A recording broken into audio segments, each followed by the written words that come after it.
আসসালামু আলাইকুম দর্শক, আশা করি ভালো আছেন। হাসিনার টুস করে দেশে আসার খায়েশ মিটিয়ে দিল বিবিসি। বিবিসি কি আপনারা সবাই জানেন যে বিশ্বের প্রথম শ্রেণীর একটা সংবাদ মাধ্যম, যার অ্যাব্রিভিয়েশন হচ্ছে ব্রিটিশ ব্রডকাস্টিং কর্পোরেশন। এই যে ব্রিটিশ ব্রডকাস্টিং কর্পোরেশন সারা পৃথিবীব্যাপী বিভিন্ন ধরনের সংবাদ সংগ্রহ করে প্রচার করে, এর জন্য এটি বিখ্যাত।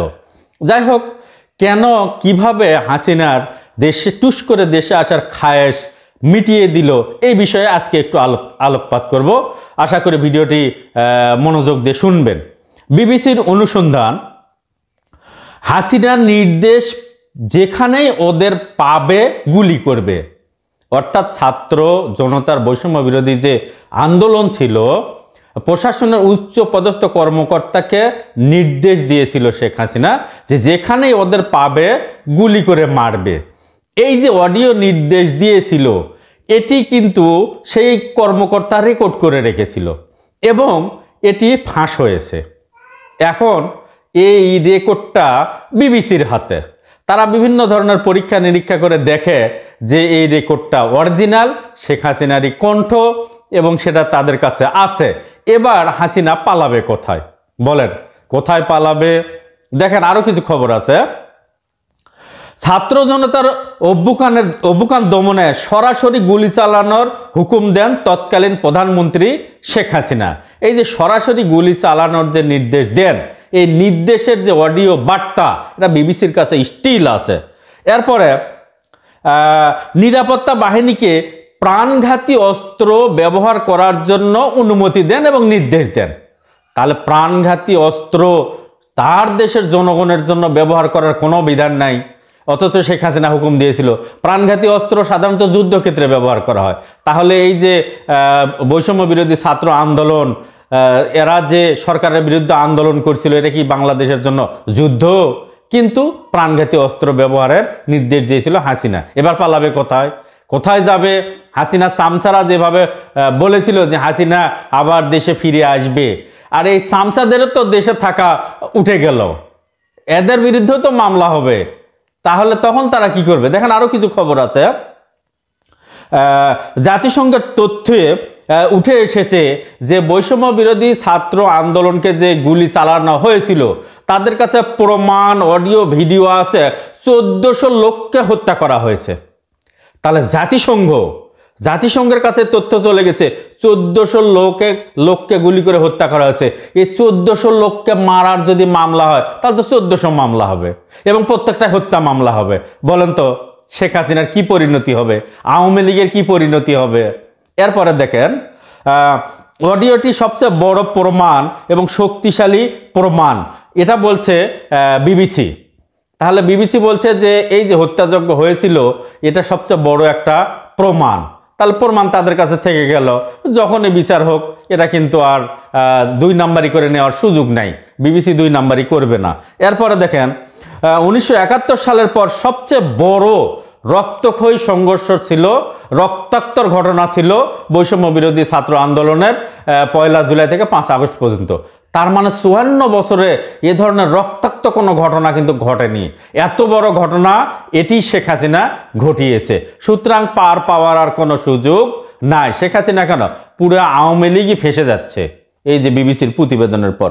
এরপরে দেখেন, বিবিসির ওয়ার্ল্ড সার্ভিসের অনুসন্ধানে বেশ কিছু অজানা তথ্য বেরিয়ে এসেছে। এই যে অজানা তথ্যগুলো বেরিয়ে এসেছে, এই প্রমাণগুলো যখন আন্তর্জাতিক অপরাধ ট্রাইব্যুনালে দেওয়া হবে বা জাতিসংঘে দেওয়া হবে, কিভাবে রক্ষা পাবে আওয়ামী লীগ? কিভাবে রক্ষা পাবে হাসিনা? টুস করে আসার স্বাদ মিটে গেল, বিবিসি মিটে দিল। এরপরে দেখেন, সামরিক অস্ত্র ব্যবহার করেছিল, সেটা পুলিশের নথিতে উঠে এসেছে। মানে বর্তমান পুলিশের ইনভেস্টিগেশনে উঠে এসেছে যে সেই সময়ে সামরিক অস্ত্র ব্যবহার করেছিল। তাহলে সামরিক অস্ত্র কোথায় ব্যবহার করা হয়? সাধারণত এক দেশ আরেক দেশের সঙ্গে যখন ফাইট হয়, যুদ্ধ হয়, তখন সামরিক অস্ত্র ব্যবহার করা হয়। অন্যথায় দেশের মানুষকে, আন্দোলনকে দমন করার জন্য সামরিক অস্ত্র ব্যবহারের কোনো বিধান সংবিধানে নাই। তাহলে এখানেও কিন্তু শেখ হাসিনা ফেসে যাচ্ছে। তাহলে একটা দুইটা বিষয়ে নয়, শুধু শেখ হাসিনা নয়, তার উচ্চপদস্থ অনেক কর্মকর্তা এবং পুলিশের বড় বড় কর্মকর্তা এবং শেখ হাসিনা নিজে এবং তার দল ফেঁসে যাচ্ছে, বড় ধরনের ফেঁসে যাচ্ছে। এরপরে দেখেন অডিওটি যে হাসিনার, তা নিশ্চিত করেছে সিআইডি, বাংলাদেশের সিআইডি, পুলিশের গোয়েন্দা সংস্থা। তারা নিশ্চিত করেছে যে অডিওটি যে হাসিনার, এটা তাদের কাছে প্রমাণ আছে, তারা নিশ্চিত করে, অর্থাৎ ফরেনসিক সার্ভিসে তারা পরীক্ষা নিরীক্ষা করে দেখেছে যে এই অডিওটি শেখ হাসিনার এবং সিআইডির কাছে আছে। এখন কি হবে? টুস করে আশা তো চলে গেল, এবং আওয়ামী লীগের যারা আশা নিয়ে এসেছিল যে 17 বছর পর হলেও দেশে শেখ হাসিনা আসবে, তাদের কি হবে? অসম্ভব, শেখ হাসিনার আশা আর নাই। এরপরে দেখেন ওয়ারশটের বিশ্লেষণ, এই অডিও এডিট নয়, তাহলে ওয়ারশটের বিশ্লেষণ করছে যে এটা এডিট নয়, সরাসরি শেখ হাসিনার এবং অরিজিনাল। তাহলে দেখেন বিবিসি বাংলা কিন্তু এটা বিশ্লেষণ করেও নিয়েছে, তারা কিন্তু এমনি প্রতিবেদন প্রকাশ করেনি।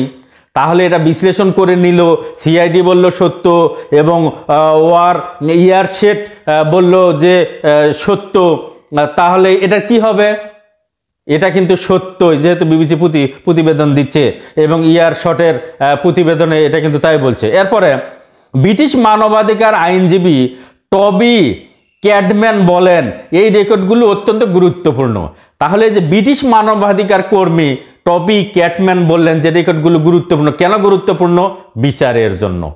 তাহলে শেখ হাসিনা কিন্তু অরিজিনালি, শেখ হাসিনা শুধু নয়, আওয়ামী লীগ সহ ফেঁসে যাচ্ছে, এটা ব্রিটিশ আইনজীবী বলছে। তাহলে এখন কি হবে বলেন? এরপরে এখানে শুধু শেখ হাসিনা ফাঁসিয়ে যাচ্ছে না, এখানে হাসিনা এবং সাবেক সরকারি উচ্চপদস্থ কর্মকর্তা এবং পুলিশের কিছু তৎকালীন উচ্চপদস্থ কর্মকর্তা। তাহলে শুধু হাসিনাই না, এখানে তারা বলছে, বিবিসি বলছে হাসিনা এবং সাবেক সরকারি উচ্চপদস্থ কর্মকর্তা এবং পুলিশের তৎকালীন বড় বড় কর্মকর্তা। তাহলে শুধু আওয়ামী লীগ নয়, তাহলে সরকারি কর্মকর্তা, উচ্চপদস্থ পুলিশের বড় বড় কর্মকর্তা কি হবে এবার? এরপরে দেখেন বিবিসি জানায় 2024 সালের 5 আগস্ট যাত্রাবাড়িতে 52 জনকে পুলিশ হত্যা করেছে। তাহলে একদিনে 52 জনকে হত্যা করেছে বিবিসি বাংলা, তার রিপোর্ট করেছে। পুলিশেরা যে 52 জনকে হত্যা করলো, তাদের কাছে অসংখ্য ভিডিও এবং অডিও এবং পিকচার আছে। এখানে তারা কিন্তু তাই বলছে, অসংখ্য মানে কি একাধিক, অনেক তাদের কাছে প্রমাণ আছে। তারা প্রমাণগুলো সংগ্রহ করার পরই এই তথ্য কিন্তু তারা প্রকাশ করছে, এই প্রতিবেদনটি প্রকাশ করছে। তাহলে এবার কি হবে? যাই হোক, এরপর বাংলাদেশ পুলিশের এক মুখপাত্র বিবিসিকে বলেন অতিরিক্ত বল প্রয়োগের ঘটনা ঘটেছে বলে আমরা স্বীকার করি। তাহলে যে পুলিশের এক মুখপাত্র বিবিসিকে বলল যে অতিরিক্ত বল প্রয়োগের ঘটনা ঘটেছে, এবার কি হবে? বর্তমান পুলিশেরই এক মুখপাত্র স্বীকার করেছে, এই রেকর্ডও বিবিসির কাছে আছে। এখন কি হবে?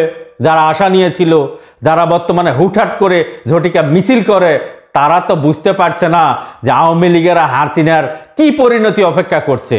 কারণ বিবিসিকে এত ছোট হেলাফেলা বাংলাদেশের মিডিয়া ভাবলে হবে না, এটা ব্রিটিশ মিডিয়া, বিশ্বব্যাপী যার প্রচারণা আছে, বিশ্বব্যাপী যার সুনাম আছে। অতএব এই একটা প্রতিবেদনের কারণেই আওয়ামী লীগের যে কি দশা হবে এটা দেখার জন্য দেশবাসী সহ আমি অপেক্ষা করছি। এই বলে আমি আমার কথা শেষ করছি। ভিডিওটি ভালো লাগলে সাবস্ক্রাইব করবেন, শেয়ার করবেন, যাতে অনেকে দেখার সুযোগ পায়। খোদা হাফেজ, আসসালামু আলাইকুম।